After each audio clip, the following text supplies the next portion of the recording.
हरिओम हिरण्यवर्णाम हरिणीम सुवर्ण रजत स्तरजाम चंद्राम हिरण्यमयी लक्ष्मी जातवेदोमा आवाहा। नमस्कार साथियों, बैसाख मास के शुक्ल पक्ष की तृतीया तिथि को इस बार अक्षय तृतीया पड़ रही है और इस वर्ष ये तिथि अंग्रेजी महीने की 3 मई मंगलवार को पड़ रही है। अक्षय अर्थात जिसका कभी क्षरण ना हो, जो सदैव एक रस एवं चिदानंद रहता है। अब आपके मन में ये प्रश्न उठ रहा होगा कि इस शुभ तिथि को अक्षय तृतीया ही क्यों कहते हैं, साथ ही इसका हमारे जीवन में इतना विशेष महत्व क्यों है। देखिए मित्रों, सनातन संस्कृति के अनुसार कुछ विशेष तिथियों में ब्रह्मांड में रचनात्मक ऊर्जा का प्रवाह बढ़ जाता है, जैसे कि दीपावली हो गई, होली हो गई, विजयदशमी हो गई एवं सबसे महत्वपूर्ण और सशक्त अक्षय तृतीया। इस दिन आपको कोई भी शुभ कार्य करने के लिए किसी विशेष मुहूर्त की आवश्यकता नहीं होती है, किसी पंडित जी से कुछ पूछने की आवश्यकता नहीं रहती है, कारण कि ये पूरा कालखंड ही सकारात्मक ऊर्जा से भरा रहता है। इस दिन आप जिस भी शुभ कार्य का प्रारंभ करते हैं, जैसे गृह प्रवेश हो गया, विवाह हो गया, किसी नए व्यापार का प्रारंभ हो गया, कोई नया वाहन हो गया, गोल्ड वगैरह क्रय करना हो गया, तो उसमें जीवन प्रयत्न एक शुभता बनी रहती है और वो चीज़ें वृद्धि कराती हैं। आइए अब जानते हैं कि पुराणों के अनुसार इस दिन क्या शुभ कार्य हुए हैं तथा उस शुभता का हमारे जीवन से क्या प्रत्यक्ष संबंध है। कुछ उपाय हैं जिनको आप अक्षय तृतीया के दिन करके धन के कोष को बढ़ा सकते हैं। साथियों, आगे बढ़े उससे पहले आप लोगों से निवेदन है कि इस वीडियो को लाइक कीजिए, शेयर कीजिए माँ लक्ष्मी के भक्तों के साथ और कमेंट बॉक्स में जय माँ लक्ष्मी कमेंट टाइप कीजिए। साथ ही साथ दर्शकों, सोशल मीडिया के विभिन्न प्लेटफॉर्म पर लिंक डिस्क्रिप्शन बॉक्स में दिया गया, वहां पर जाकर के आप हमको फॉलो कर सकते हैं। यूट्यूब पर देख रहे हैं तो इस चैनल को सब्सक्राइब करिए, बेल आइकन दबाइए। फेसबुक पेज पर देख रहे हैं तो इस पेज को फॉलो कीजिए और बेल आइकन दबाइए। देखिए साथियों, सबसे पहले यदि हम स्कंद पुराण का जो है रेफरेंस ले, तो इसी दिन पुत्रेष्टि यज्ञ के प्रभाव से भगवान विष्णु के अंश से परशुराम जी का जन्म हुआ था। यदि परशुराम जी के विषय में चर्चा करें तो वे 7 चिरंजीवी व्यक्तियों में से एक हैं, साथ ही जगत के पालनहार भगवान विष्णु जी के अवतार हैं और ब्राह्मण यानी ज्ञान के प्रतीक हैं। अतः इस दिन जो भी व्यक्ति अपने स्वास्थ्य से परेशान है, वो भगवान का स्मरण करके आयुर्वेद के नियमों से अपना जीवन प्रारंभ करता है तो उसे यथाशीघ्र परशुराम जी की तरह चिरंजीवी एवं रोगमुक्त होने का आशीर्वाद प्राप्त होता है। दूसरा, यदि आप किसी जॉब की तलाश में हैं अथवा कोई नया व्यापार शुरू करने का विचार कर रहे हैं तो भगवान विष्णु का ध्यान एवं वंदन करके प्रारंभ कर सकते हैं, उसमें हमेशा शुभता बनी रहेगी। अगला चलते हैं दर्शकों, माँ गंगा का नाम सभी ने सुना होगा, परम जो है पावन गंगा माँ। तो माँ गंगा जो धरती के समस्त मनुष्य के पापों का नाश करती हैं, उनका अवतरण भी अक्षय तृतीया के दिन ही हुआ था। चूँकि माँ गंगा सदा नीरा हैं, अर्थात उनके आंचल से कभी जल का लोप नहीं होता है।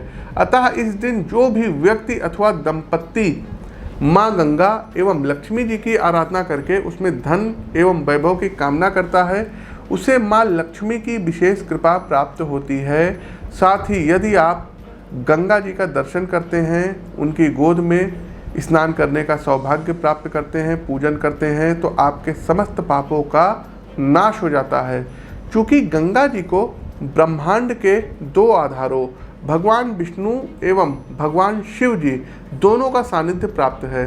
भगवान विष्णु के वे चरण से निकलती हैं और शंकर जी के मस्तक पर जटाओं पर शोभा प्राप्त करती हैं।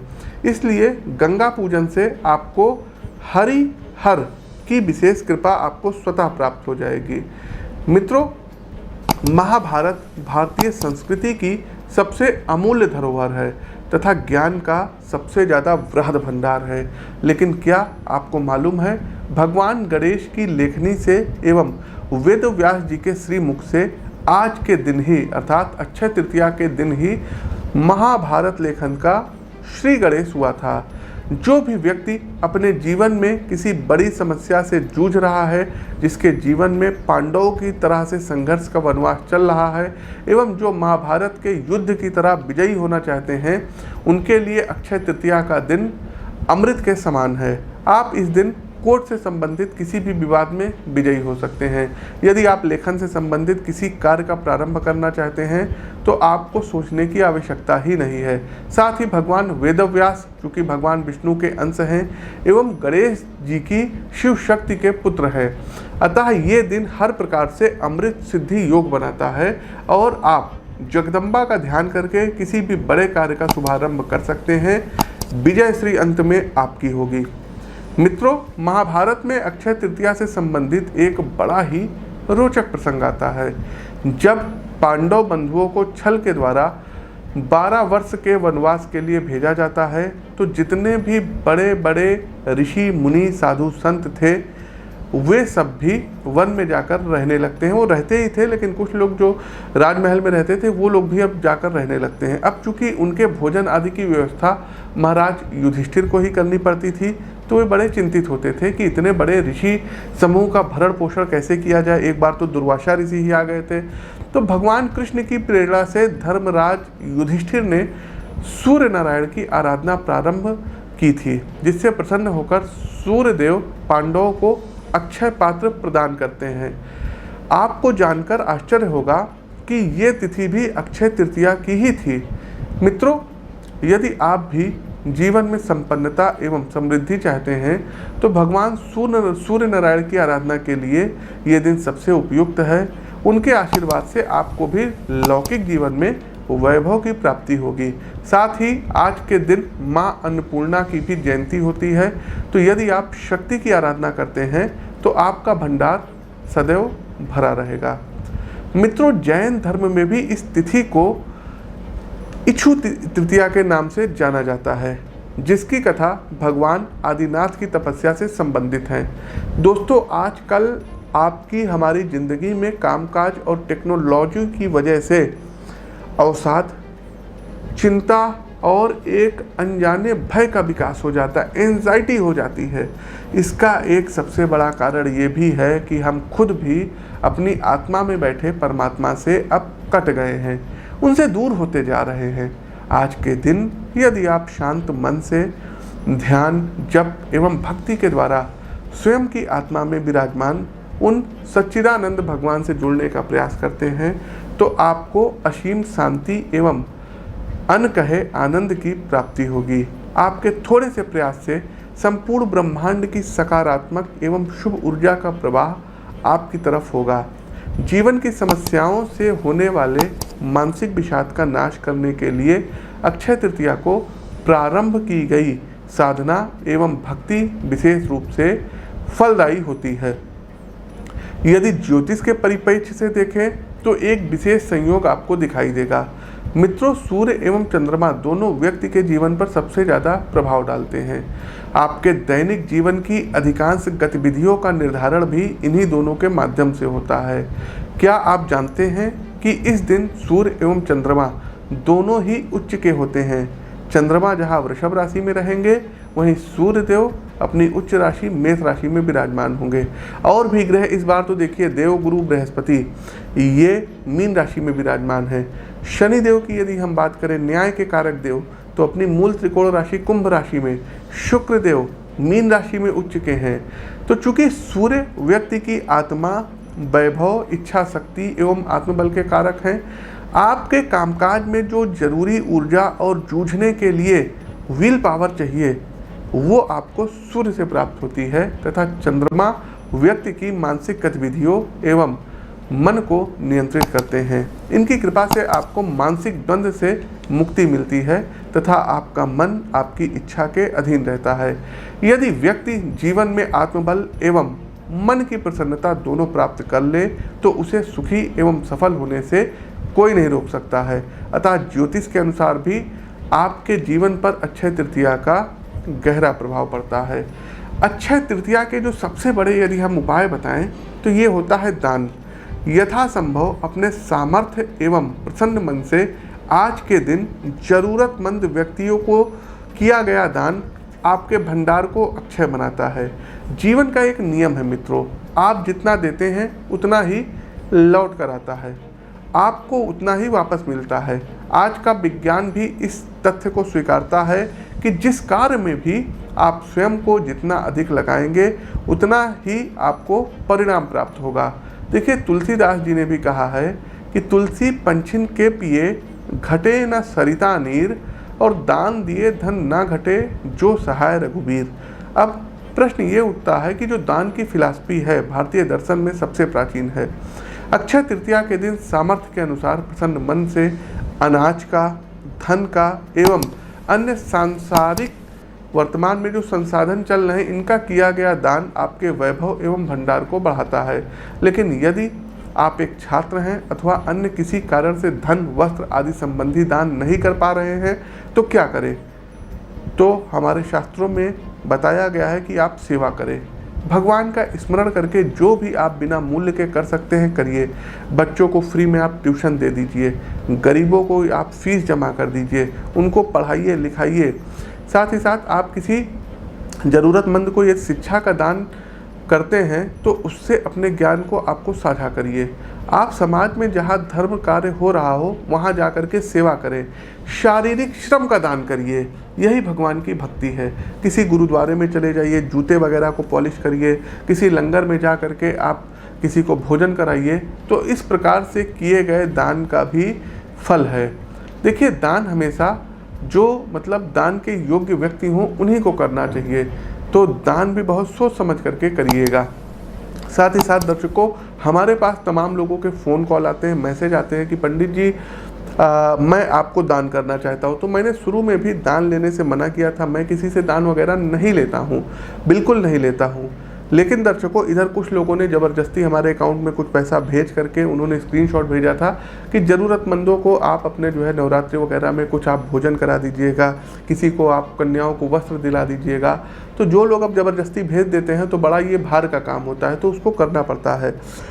लेकिन दर्शकों, आपके आसपास ज़रूरतमंद लोग बहुत होंगे, प्लीज़ आप लोगों से रिक्वेस्ट है, हाथ जोड़ करके आप हमको दान मत करिए। नहीं मांग रहे हैं, लेकिन जो गरीब लोग हैं, जो ज़रूरतमंद लोग हैं, उनको ज़रूर कुछ ना कुछ दीजिए। और दान करते समय आपके मन में किसी प्रकार का वहम बिल्कुल मत पालिएगा कि ये आप दान कर रहे हैं। ना जी, ये आप बिल्कुल दान नहीं कर रहे हैं, ये ईश्वर के माध्यम से आपसे दान करवाया जा रहा है। तो इस चीज़ का ध्यान रखिएगा। कुछ अक्षय तृतीया के उपाय हैं, आप लोग कर सकते हैं।